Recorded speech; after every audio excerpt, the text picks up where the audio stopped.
જય પશુપાલક, જય ગૌ માતા. આ વિડીયોના માધ્યમથી સાબર ડેરીના સત્તા ઉપર બેઠેલા તમામ ચેરમેન, ડિરેક્ટર શ્રી, એમડી સાહેબ, તમામને હું જાણકારી આપું છું કે એવી તો શું તમને જરૂર પડી કે રાત્રે 12 વાગે તમારે સ્થાનિક દૂધ મંડળીના સેક્રેટરીને ફોન કરવો પડ્યો.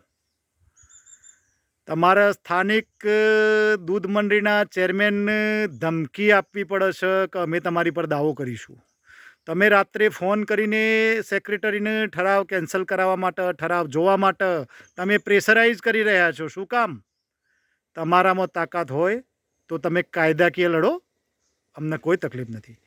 કાયદાકીય લડત એ અમારી ચાલુ છે અને તમે પણ કાયદાકીય લડો એ અમે આશા રાખીએ છીએ. આવી રીતે ખોટું કોઈને કાયદા વિરુદ્ધનું 12 વાગે તમારી કોઈ સત્તા નથી કે તમે મંડળીને ફોન કરો. જે લોકોએ ફોન કર્યો છે, જે કાંઈ મારી પાસે પૂરી માહિતી છે, એ લોકોને હું એના ઉપર ફરિયાદ કરાવીશ. અને તમને તમે મારું આ નિવેદન સમજો તો નિવેદન અને ચેલેન્જ સમજો તો ચેલેન્જ. તમે જે કાંઈ ગોટાળો કર્યો છે અને જે કાંઈ તમે સાબરડેરીના રૂપિયા ખાધા છે એ તમારે મૂકવા પડશે. તમે સીધી રીતે મૂકી દો તો ઠીક છે, નહીં તો કોર્ટ રાહે પણ તમને હું સજા કરાવીશ. તમે એ ભૂલી જાજો કે તમે આ લડત એને મેં છોડી દઈશું. તમારી પાસે અમે બપોરે 12થી 1ના ગાળામાં શામરભાઈ પાસે અમે હિસાબ માગેલો, બેલેન્સ શીટ માગેલી. તો પણ શામરભાઈનો એક જવાબ હતો કે ભાઈ મારે બોર્ડ ઓફ ડિરેક્ટર્સને પૂછવું પડે પછી આપું. તમે જો બપોરે 12 વાગે 1 વાગે તમારો હિસાબ અમને નથી બતાવતા સભાસદોને અને રાત્રે 12 વાગે તમે અમારી મંડળીનો ઠરાવ જોવા માગો છો, તમને કાંઈ અક્કલ જેવું છે કે તમે ખાલી સ્વાર્થની જ વાતો કરો છો? એમડી સાહેબ અને ચેરમેન સાહેબ, તમે ધ્યાન રાખજો. આ લડત 3.5 લાખ પશુપાલકોની લડત છે અને આ તમે ધમકી સમજો તો ધમકીને ચેલેન્જ સમજો તો ચેલેન્જ. તમે આવા માણસોને મોકલીને રાત્રે 12 વાગે કોઈ પણ મંડળીને પ્રેશરાઇઝ નહીં કરો. હજુ અમે ધીરે ધીરે કાયદાકીય લડત લડી રહ્યા છીએ અને તમે પણ કાયદાકીય લડત લડો, અમને કોઈ પ્રોબ્લેમ નથી. પણ તમે જો બિનકાયદેસર આવી રીતે પ્રેશરાઇઝ કરશો તો અમે પછી ચૂપ નહીં બેસીએ અને હજુ પણ અમારે બીજી 2 ફરિયાદો કરવાની છે અને એ થશે. એટલે તમે કોઈ પણ હિસાબે કાયદાકીય લડો, અમને કોઈ પ્રોબ્લેમ નથી. તમે તમારો હિસાબ આપવા તૈયાર નથી. તમે ખોટી ભરતીઓ કરો છો. ભરતી માટે તમને કીધેલું છે અને એકચ્યુઅલી તમારે ભરતી સિવાય ઘણા બધા કૌભાંડ એવા છે કે તમે તમારા ઉજાગર થાય એવા છે. એટલે હવે તમને ચિંતા પેઠી છે કે હવે તમારી પાસે કોઈ રસ્તો રહ્યો નથી. એટલે મહેરબાની કરીને તમે કોઈ પણ દૂધ મંડળીના ચેરમેન, સેક્રેટરીને છંછેડતા નહીં.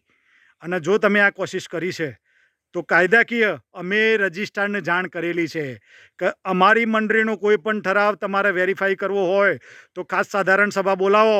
અમારી તમામ દૂધ મંડળીઓ સાબરકાંઠા, અરવલ્લી જિલ્લાની તમને વેરીફાઈ કરાવશે રજિસ્ટર સાહેબની હાજરીમાં. અમે રજિસ્ટર સાહેબને જાણ કરી છે. એટલે આવ્યું કોઈ હવે પછી જુઓ, તમે કોઈ પણ સેક્રેટરીને કે ચેરમેનને ઠરાવ માટે કે કોઈ પણ પેપર માટે ફોન કર્યો, હા તમે લેખિત અમને જાણ કરો.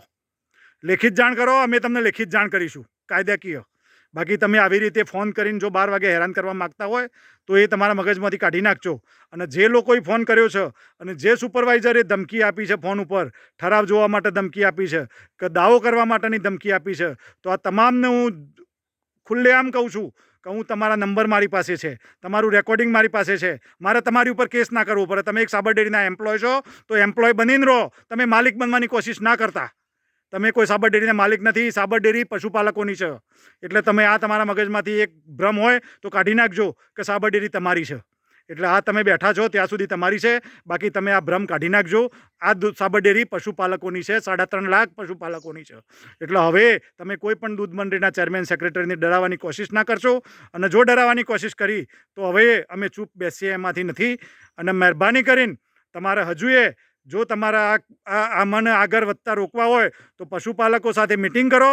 અમને આગળ જવામાં કોઈ રસ નથી. તમે પશુપાલકોની માગણી ધ્યાન ઉપર લો અને ધ્યાન ઉપર લીધા પછી અમારી 2 જ માગણીઓ છે કે પશુપાલક સીધો, દૂધ ભરાવતો પશુપાલક સીધો મતદાન કરી શકે અને જે પશુપાલક ઉપર કેસ થયેલા છે એ તમે FIR ક્વેશ કરાવવા માટે તમે એની મદદ કરો.